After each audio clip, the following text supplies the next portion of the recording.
I think we'll move on to the next angle I want to move on to from this episode of SmackDown from October 20th is the John Cena promo, which I thought honestly was one of my favorite promos from John Cena ever. I thought it was a really great promo. Like he was talking about how he hasn't won in a while and he believes in himself and he's not gonna give in to the numbers, and he was pretty fired up and he was giving some good acting. He was pretty emotional about it.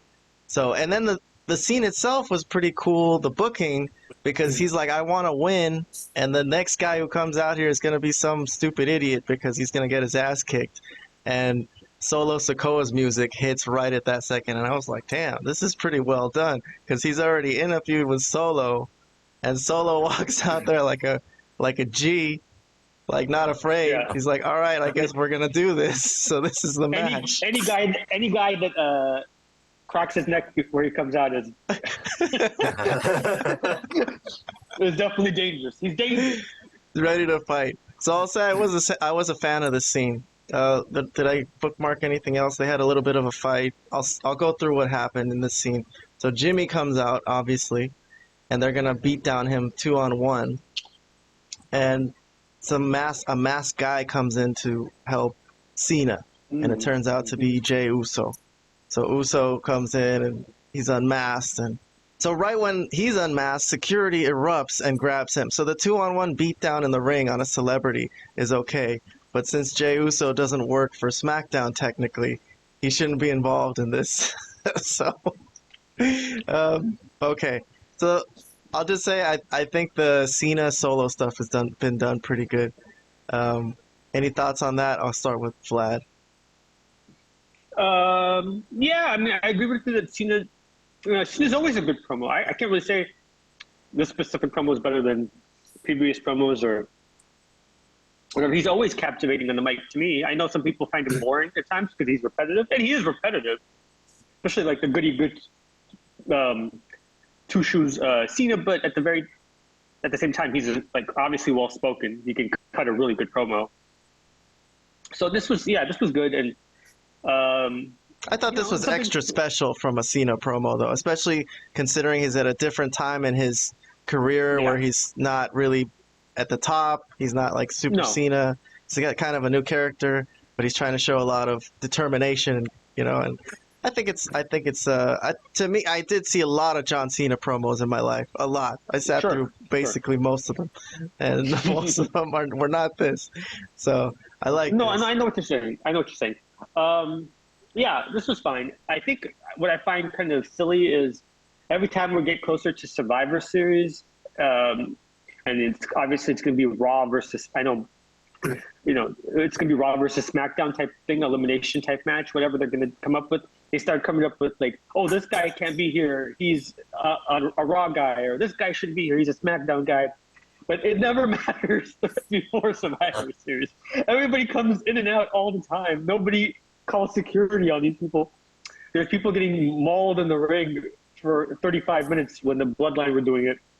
There's no security. So it's kind of, I just found it a little silly that just because he came in and attacked his brother, that he was going to be, they were calling security. That's all I have to say on that.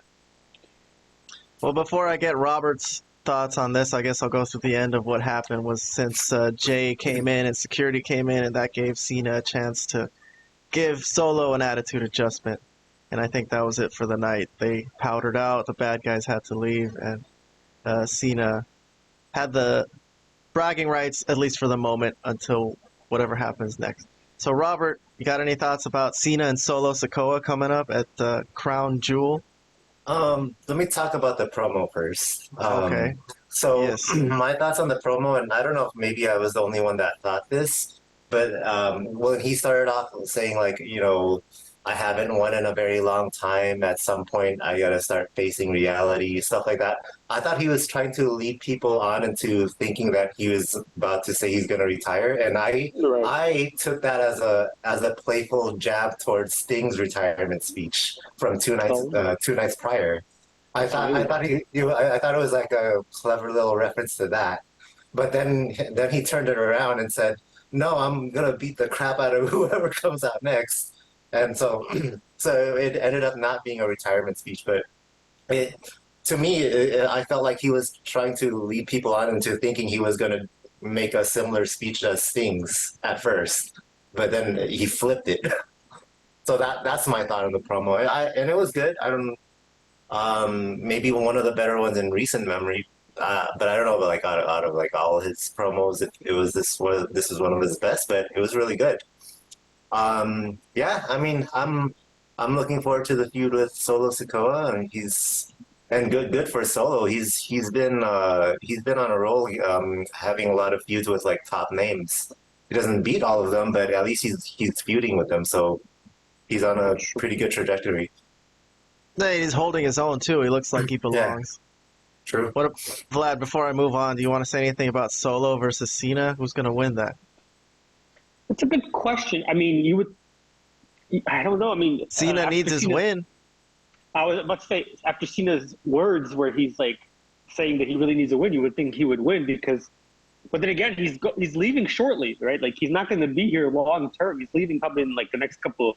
Maybe the Saudi Arabia show could be his last show for a while, right? So wouldn't you then put Solo over? I don't know. I think that's a good question. I mean, for me, I would put Solo over, but I think they might give it to Cena here. Yeah, I think a loss won't kill Solo that bad. I think, especially if there's interference and Jimmy's flying around and stuff going on everywhere, they can Right.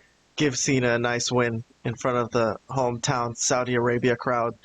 But okay, Hometown. Why are Okay. Saudi Arabians are his hometown?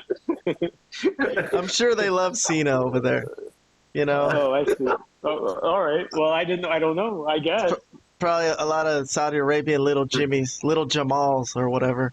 But Jamal. is that racist?